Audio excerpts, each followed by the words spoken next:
Marcos sabia 3 coisas sobre si mesmo. Era a alfa da alcateia da lua prateada, tinha um senso de ironia afiado o suficiente para fazer até os anciões corarem, e jamais, em seus 100 anos de existência, havia encontrado algo que não conseguisse dominar, até aquele momento, quando o cheiro de jasmim selvagem e desejo puro derrubou cada uma de suas certezas como se fossem de papel. A reunião do conselho estava entediante até o ponto da ruptura. Marcos, reclinado em seu trono de madeira entalhada, que ele considerava dramaticamente excessivo, estava no meio de um comentário sarcástico sobre as políticas territoriais dos lobisomens do leste quando as portas do grande salão se abriram. E ela entrou. Não com fanfarra. Com a quietude de uma tempestade que se forma no horizonte. Alicia era desconcertante. Não pela beleza tradicional, embora fosse linda, com cabelos castanhos que pareciam guardar o próprio luar e olhos de um verde tão profundo que prometiam florestas secretas. Era pela presença. Uma calma centrada que preenchia o espaço de forma desproporcional ao seu tamanho. E pelo cheiro. Deus dos lobos, o cheiro. Jasmim selvagem. Terra molhada após a primeira chuva. E algo quente, doce, puramente feminino que atingiu Marcos no plexo solar como um soco. Suas narinas se dilataram involuntariamente. Suas garras, sempre sob controle perfeito, coçaram para emergir. Cada músculo em seu corpo, treinado para dominar, ficou tenso com uma nova urgência, chegar mais perto. Apresento Alicia, da alcateia do Rio Sussurrante, anunciou seu beta, Léo. Ela busca asilo político por divergências com seu alfa. Marcos forçou-se a relaxar, um sorriso irônico tocando seus lábios, seu único escudo. Divergências. Sua voz soou mais rouca do que pretendia. Ele a limpou. Espero que tenha sido por algo interessante, como discordar do seu mau gosto em decoração de caverna. O alfa deles adora um tapete de urso, ouvi dizer. Os conselheiros riram nervosamente. Alicia nem pestanejou. Seus olhos verdes o encontraram, e havia uma inteligência afiada neles, um humor silencioso que respondeu ao deles sem palavras. Foi por discordar de sua política de acasalamento forçado, na verdade, ela respondeu, sua voz era suave, mas carregava uma lâmina de aço embaixo. Acho tapetes de urso menos ofensivos. Ponto para ela. Marcos sentiu um calor estranho, não raiva, prazer, subir em seu peito. Bem-vinda, então. Ficaremos felizes em abrigar qualquer um consenso comum suficiente para fugir de tapetes horrorosos e casamentos arranjados. Ele gesticulou com desdém. Léo, mostre a ela os aposentos do leste. Os com vista para o vale. Parece o tipo que aprecia uma boa vista. Eu aprecio várias coisas, Alicia disse, seu olho ainda preso no dele enquanto se virava para seguir Léo. Vistas inclusas. E então ela foi embora. E levou consigo o ar do salão. Marcos ficou sentado em seu trono ridículo, sentindo o eco de seu cheiro no ar, uma tortura deliciosa que fazia seu lobo interior uivar de frustração e desejo. Léo retornou minutos depois, seu rosto sério. Ela é a sobrinha do alfa deles. Fugiu na noite anterior ao casamento arranjado com um aliado. Há uma recompensa por sua captura. E seu cheiro? A pergunta escapou de Marcos antes que pudesse detê-la. Léo olhou para ele, compreensão surgindo em seus olhos. Ah, esse problema. Ele suspirou. Sim, é intenso. Os guardas no portão ficaram tontos. Marcos rosnou baixinho, um som que não era de ameaça, mas de possessividade já despertada. Ninguém se aproxima dela sem minha permissão. Ela está sob minha proteção. Mas enquanto as palavras saíam, ele sabia que não era sobre proteção. Era sobre propriedade. E essa realização o irritou tanto quanto citou. Os dias se tornaram um jogo. Alicia, inteligente e perspicaz, integrou-se à alcateia com uma graça quieta que conquistou até os desconfiados. Trabalhava nos jardins de ervas, ajudava a curandeira, ensinava as crianças a ler rastros. E sempre, Marcos sabia onde ela estava. Seu cheiro era um farol que ele não podia, e não queria, ignorar. Ele a encontrava por acaso. No pátio de treinamento, você luta? Não? Que pena, eu adoro uma parceira que pode me derrubar. Na biblioteca, procurando um manual sobre como derrubar alfas irritantes, posso recomendar alguns. Na cozinha, onde ela fazia pães com ervas que cheiravam a casa de um jeito que doía. Você está sempre por perto, ela comentou uma tarde, colhendo tomilhos sem olhar para trás. Sabia que era ele. Sempre sabia. Sou o Alfa. É meu trabalho estar em todo lugar, principalmente onde há distrações interessantes. Eu sou uma distração? Você é um furacão perfumado, Alicia. E eu sou um homem com um guarda-chuva muito frágil. Ela finalmente olhou para ele, um sorriso pequeno tocando seus lábios. O efeito foi físico. Marcos sentiu suas presas pressionarem suas gengivas.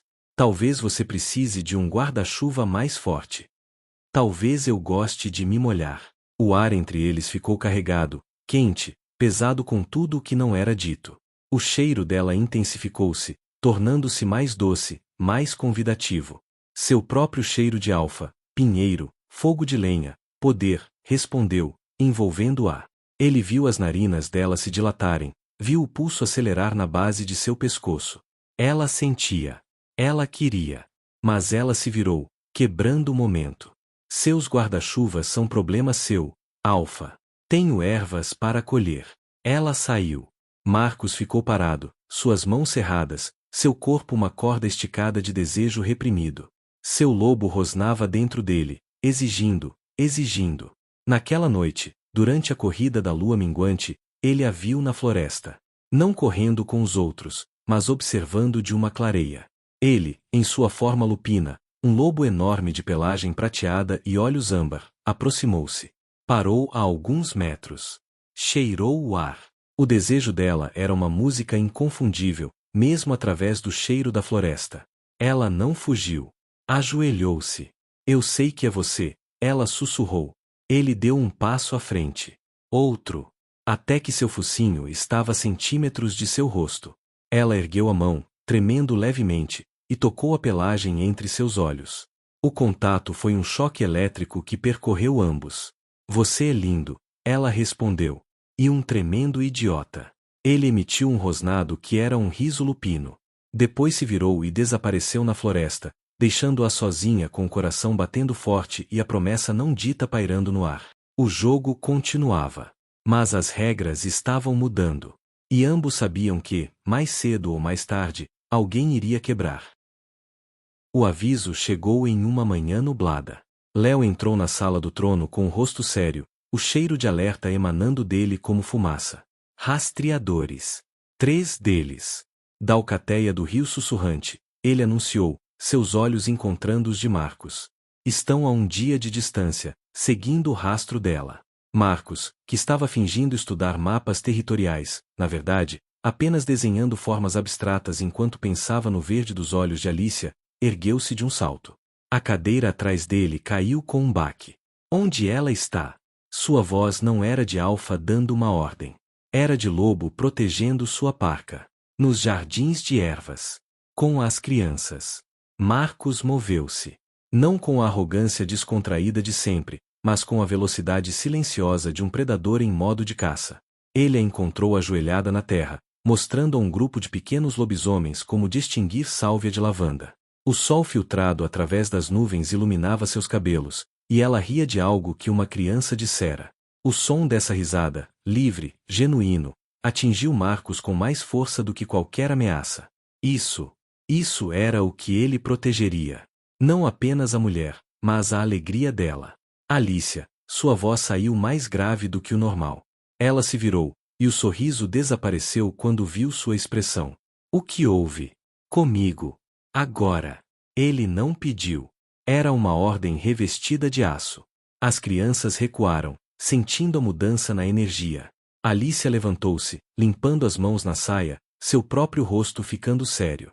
Ela o seguiu para dentro do solar, para seu estudo privado, um lugar onde ele nunca trouxera ninguém. Quando a porta se fechou, o cheiro deles encheu o espaço pequeno. Jasmim e pinheiro. Terra e fogo. Era uma combinação intoxicante. Eles estão vindo, Marcos disse, sem rodeios. Os rastreadores do seu alfa. Estão a um dia de distância. Alicia empalideceu, mas não vacilou. Sua coluna ficou mais reta. Então eu vou embora. Hoje à noite. Não posso trazer guerra para sua alcateia. Não. A palavra foi um rosnado. Marcos fechou a distância entre eles em 2 passos. Você não vai a lugar nenhum. Marcos, você não entende. Meu tio, ele não vai apenas me buscar. Ele vai exigir compensação. Sangue. Ele usará minha fuga como desculpa para atacar você. Deixe-o tentar. Os olhos de Marcos brilharam com luz âmbar, suas presas aparecendo por um segundo. Minha alcateia é forte. Minhas defesas são sólidas. E você? Sua voz baixou, tornando-se uma coisa íntima e perigosa. Você está sob minha proteção. Isso significa que para levá-la, eles terão que passar por mim. E eu não sou um tapete de urso fácil de derrubar. Alicia balançou a cabeça, uma mistura de frustração e algo mais quente, gratidão, talvez. Posse, definitivamente, em seus olhos. Por quê? Por que você faria isso? Arriscar sua alcateia por uma estranha? A pergunta pairou no ar. A resposta verdadeira: porque seu cheiro é meu lar, porque sua risada me conserta por dentro, porque desde que você entrou, o mundo faz sentido, queimou sua língua. Em vez disso, ele deu de ombros, o fantasma de seu sorriso irônico retornando. Detesto tapetes. E desprezo alfas que tratam suas mulheres como propriedade negociável. É uma questão de princípio, realmente. Ela o encarou, vendo através da fachada como sempre via. Você é um mentiroso terrível, ela sussurrou, mas não havia acusação, apenas constatação. Ele ergueu uma sobrancelha. Sou excelente em mentir.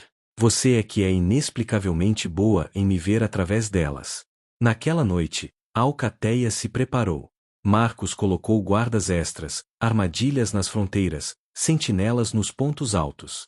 Mas sua ordem mais importante foi para Léo. Ela fica ao meu lado. Sempre.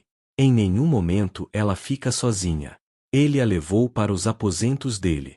Não o quarto do trono, mas seus aposentos privados. Um espaço que cheirava intensamente a ele, a madeira encerada, livros velhos, o musque profundo de seu lobo. Você dorme aqui, ele disse, apontando para a cama grande. Eu ficarei ali. Ele apontou para uma poltrona de couro perto da lareira. Alicia olhou para a cama, depois para ele. O cheiro dela mudou, tornando-se mais complexo. Apreensão, sim, mas também antecipação. Isso é impróprio. É seguro. Escolha. Ela escolheu a segurança. Enquanto ela se preparava para dormir atrás de um biombo, Marcos sentou-se na poltrona, cada um de seus sentidos em alerta máximo. Ele ouviu o sussurro das roupas caindo, a respiração suave dela sob os cobertores. O cheiro dela, intensificado pelo confinamento e pela intimidade forçada, envolveu-o como um cobertor quente. Era uma tortura. Era um paraíso. Ele não dormiu. Passou a noite vigiando, lutando contra o impulso de cruzar o quarto, de levantar o cobertor e se deitar ao seu lado, de finalmente cheirar sua pele diretamente. Perto do amanhecer, ela falou no escuro, sua voz sonolenta e suave. Você ainda está acordado? Sim. Você é um bom alfa. Sou um alfa pragmático. Você é um mentiroso sentimental. Ela corrigiu, e ele pôde ouvir o sorriso em sua voz. Boa noite, Marcos. Boa noite, Alicia. E quando o sol finalmente nasceu, pintando o quarto de dourado, Marcos soube que a batalha que se aproximava não era apenas pela segurança dela. Era por seu direito de ouvir aquela voz dizer seu nome, suave e sonolenta, para o resto de suas vidas. E por isso, ele lutaria. Não como um alfa defendendo seu território, mas como um lobo defendendo seu próprio coração. Os rastreadores chegaram ao meio-dia. Não como um exército, mas como sombras, 3 lobisomens magros e durões com olhos frios e cheiro de rio podre e deslealdade. Marcos os recebeu na fronteira, com Alicia ao seu lado, sua mão firmemente segurando o braço dela. Uma afirmação silenciosa. Minha. Entregue a fugitiva, Alfa Marcos, o líder, um homem chamado Jet, rosnou. E pouparemos sua alcateia de consequências. Marcos sorriu, seu sorriso mais irônico e perigoso. Consequências. Que palavra forte para o que basicamente é um sequestro fracassado. Ela não é propriedade. Ela pediu asilo. Eu concedi. Fim da história. Ela é prometida. Jet avançou, suas garras surgindo. Ela é minha, A voz de Marcos perdeu todo o humor. Tornou-se o rugido profundo do alfa que ele realmente era. O ar ficou pesado com seu poder, forçando os rastreadores a recuarem um passo. E repito, fim da história. Vocês podem ir em paz, ou podem ir em pedaços. Escolha de vocês. Foi então que Jet olhou para Alicia, seus olhos estreitando-se com malícia. Ela cheira a você. E você a ela. Um sorriso feio esticou seus lábios. O grande alfa Marcos, caindo por uma fugitiva? Seu tio vai adorar ouvir isso. Que o poderoso alfa da lua prateada é tão fraco que é governado por seu nariz. Foi a coisa errada a dizer. Marcos moveu-se. Não em sua forma humana, mas em um borrão de movimento que terminou com Jet preso contra uma árvore, a mão de Marcos em sua garganta, garras pressionando sua jugular. Fraco? A voz de Marcos era um sussurro mortal. Eu não sou governado por meu nariz, Jet. Sou abençoado por ele. Porque finalmente encontrei algo que vale a pena proteger. Algo que vale a pena matar por. Ele apertou, fazendo o homem engasgar. Agora, você vai voltar para seu alfa. E vai dizer a ele que Alicia da Alcateia do Rio Sussurrante está morta. Em seu lugar está Alicia da Alcateia da Lua Prateada. Minha parceira. Minha futura Luna. E se ele ou qualquer um de vocês colocar um pé em meu território novamente, eu mesmo vou até seu covil e vou desenhar essa mensagem nas entranhas dele com suas próprias garras. Entendi. Jet, roxo e assustado, concordou com a cabeça. Quando Marcos o soltou, os 3 rastreadores fugiram, transformando-se e desaparecendo na floresta. O silêncio que se seguiu foi pesado. A alcateia de Marcos estava atrás dele, testemunhando. E Alicia, ela estava parada, olhando para ele com uma expressão que ele nunca vira antes. Revelação. Devoção. Amor. Ele se virou para ela, seu peito subindo e descendo, a fera ainda muito perto da superfície. Você não tinha que fazer isso, ela sussurrou, suas mãos tremendo. Declarar-me, dessa forma. Eu tinha, ele respondeu, simplesmente. A máscara irônica havia se despedaçado. Restava apenas a verdade nua. Porque é verdade. Você é minha parceira. Minha Luna. Se você aceitar. E se eu não aceitar, então eu passarei o resto da minha vida tentando te convencer. Ele deu um passo à frente. Outro. Até que estivessem a um palmo de distância. O cheiro dela era uma droga, e ele estava viciado. Mas eu acho que você aceitará. Porque você me cheira, Alicia. Você me sente. E você quer isso tanto quanto eu. Ela não negou. Em vez disso, ergueu a mão e colocou-a em seu peito, sobre o coração que batia furiosamente por ela. Eu te odeio um pouco, ela murmurou, mas seus olhos estavam brilhando. Eu sei, ele sorriu, um sorriso verdadeiro, sem ironia. Faz parte do charme. E então, ali, diante de sua alcateia inteira, sob a luz do sol que testemunhara sua declaração de guerra e amor, Alicia se levantou na ponta dos pés e puxou seu rosto para o dela. O primeiro beijo não foi gentil. Foi uma colisão. Uma afirmação. O sabor dela era jasmim e desafio e lar. O sabor dele era pinheiro e poder e promessa. Suas garras emergiram, não em agressão, mas para puxá-la mais perto, para moldar seu corpo contra o dele até que não houvesse espaço para dúvidas, para medo, para qualquer coisa que não fossem eles. A alcateia uivou em aprovação, o som ecoando pelas montanhas. Quando finalmente se separaram, ofegantes, testas unidas, Alicia sussurrou as palavras que ele estava pronto para matar e morrer para ouvir. Sim. A celebração da alcateia durou até o amanhecer. Fogueiras, música, uivos que rasgavam o céu noturno em homenagem à nova luna. Mas para Marcos e Alicia, o verdadeiro ritual acontecia longe da multidão, nos apartamentos privados do Alfa, onde o cheiro deles já havia se fundido em uma única assinatura, deles. A porta se fechou, cortando o som da festa. De repente, o espaço ficou íntimo, carregado, o ar tão espesso com desejo que era difícil respirar. Alicia ainda usava o vestido simples de festa, mas agora parecia uma armadura frágil contra o olhar devorador de Marcos. Ele não se moveu imediatamente. Encostou-se na porta, seus olhos âmbar percorrendo cada centímetro dela, da raiz de seus cabelos desalinhados até a ponta de seus dedos descalços na esteira. Então, ele começou, sua voz rouca de emoção reprimida, a futura Luna.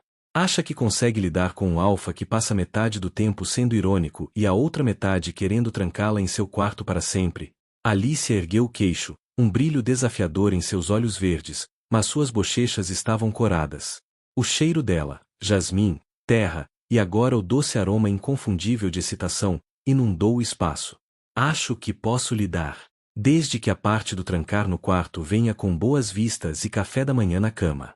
Ele riu, um som profundo e quente que vibrou no peito dela. Exigente. Eu gosto disso. Finalmente, ele se afastou da porta. Seus passos eram silenciosos, predatórios. Ele a circundou, não como uma ameaça, mas como um lobo avaliando seu território, um território que ele já considerava seu. Você sabe, ele murmurou, sua voz próxima de sua orelha, fazendo-a estremecer. Passei noites imaginando como você cheiraria assim. Desimpedida. Desejando. E como eu cheiro? Ela sussurrou, sua voz quase falhando. Ele parou diante dela, tão perto que o calor de seu corpo era uma segunda pele. Como minha, ele respondeu, simples, brutalmente honesto. Como tudo que eu não sabia que estava procurando. Suas mãos, grandes e com cicatrizes, ergueram-se para enquadrar seu rosto. O toque foi incrivelmente gentil, em contraste com a intensidade em seus olhos. Eu vou te tocar agora, Alicia, ele anunciou, como se estivesse declarando um direito sagrado. E você vai me tocar. E não haverá mais ironia. Não haverá mais jogos. Apenas verdade. Você aceita? Ela não respondeu com palavras. Fechou a distância e selou seus lábios com os dele em um beijo que era uma confirmação. Um voto. E então, o controle de Marcos se desfez. O beijo tornou-se fome. Suas mãos percorreram seu corpo como se estivessem memorizando cada curva, cada linha. O vestido cedeu sob suas garras cuidadosas, não rasgado, mas removido com uma reverência que fez o coração de Alice apertar. Quando ela ficou nua diante dele, ele parou, sua respiração ofegante, seus olhos bebendo ar como um homem em um deserto vendo água pela primeira vez. Você é perfeita. A afirmação saiu como uma oração. Minha Luna. Minha parca. Ele a levou para a cama, a mesma onde ela dormira sozinha na noite anterior, e a deitou entre as peles. Seu próprio corpo juntou-se ao dela, pele contra pele, calor contra calor. A sensação foi tão avassaladora que ambos emitiram um som, parte gemido, parte suspiro de chegada. A consumação não foi apressada. Foi uma exploração. Cada toque era uma pergunta, cada beijo uma resposta. Marcos descobriu que o pescoço dela era seu ponto fraco, um lampejo ali fazia seu corpo arcar e um gemido escapar de seus lábios. Alicia descobriu que uma mordida suave em seu ombro fazia ele rosnar com prazer, seus olhos brilhando com luz âmbar pura. Quando ele finalmente a preencheu, foi como encontrar uma peça faltando que ele nem sabia que havia perdido. Um suspiro trêmulo escapou de ambos, seguido por um silêncio reverente. Então, começou a dança, lenta no início, depois mais urgente, uma sincronia perfeita de corpos e almas que já estavam ligadas pelo cheiro, pelo destino, pelo coração.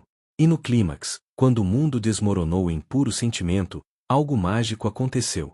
As marcas de suas almas, a assinura energética de seu vínculo, brilharam fracamente em suas peles por um instante, deixando para trás um leve padrão prateado no pulso de Alicia e sobre o coração de Marcos.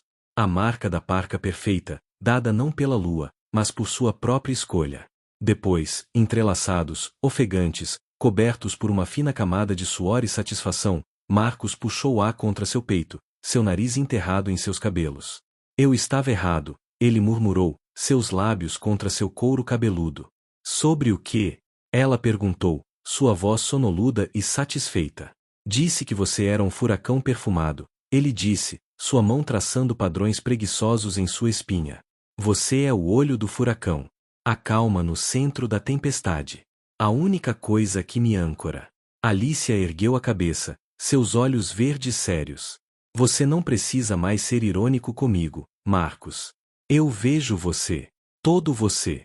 Ele a olhou, e pela primeira vez em 100 anos, o alfa irônico, o lobo solitário, o homem que usava o humor como armadura, deixou-a cair completamente. Eu te amo, Alicia. Mais do que meu território, mais do que meu título, mais do que meu próximo suspiro. Ela sorriu, um sorriso que iluminou seu rosto e seu coração. Eu te amo também, Seu idiota dramático. Um ano depois. A cerimônia oficial de vinculação aconteceu sob a lua cheia, mas foi apenas uma formalidade. Todo mundo já sabia.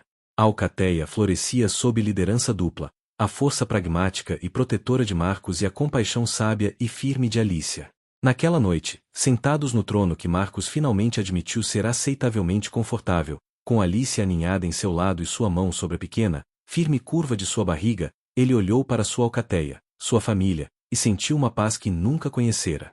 Você acha que ele herdará seu senso de humor terrível? Alicia perguntou, cobrindo sua mão com a dela. Com certeza. E seu olhar matador quando está brava? Ele respondeu, beijando sua têmpora. Será a criança mais insuportavelmente perfeita da história. Ela riu, o som preenchendo o salão e seu coração. Mais tarde, em seus aposentos, enquanto Alicia dormia, Marcos ficou acordado, observando-a. O luar iluminava o padrão prateado em seu pulso, a marca que ele carregava sobre seu coração. Ela tinha razão. Ela era seu centro. Sua calma. Seu lar. E quando ela murmurou seu nome no sono, ele soube que, depois de 100 anos de solidão e ironia, finalmente encontrara a única coisa que não conseguia dominar, não queria dominar. Um amor que era seu igual em todos os sentidos. Fim. E assim chegamos ao fim desta jornada, uma história que nos lembra que o amor verdadeiro muitas vezes nos encontra nos lugares mais inesperados, e nas pessoas que nos veem não pelo que parecemos ser, mas pelo que realmente somos. Se essa história tocou seu coração, eu tenho um pedido especial para você. Deixe seu like neste vídeo. Cada like é um abraço virtual que me diz que vocês estão aqui comigo, e me motiva a criar mais histórias como esta. Se inscreva no canal se ainda não é inscrito. Todo dia tem história nova completa aqui no Contos e Fantasias da Alma. Ative o sininho, para ser notificado assim que cada nova aventura chegar. Compartilhe com alguém que você ama, porque boas histórias são ainda melhores quando compartilhadas. E agora, quero muito ouvir você. Nos comentários aqui embaixo, me conta, qual momento dessa história mais te marcou? Te espero na próxima história. Até lá, que sua vida tenha um pouquinho da magia dos nossos contos. Um forte abraço. Contos e Fantasias da Alma.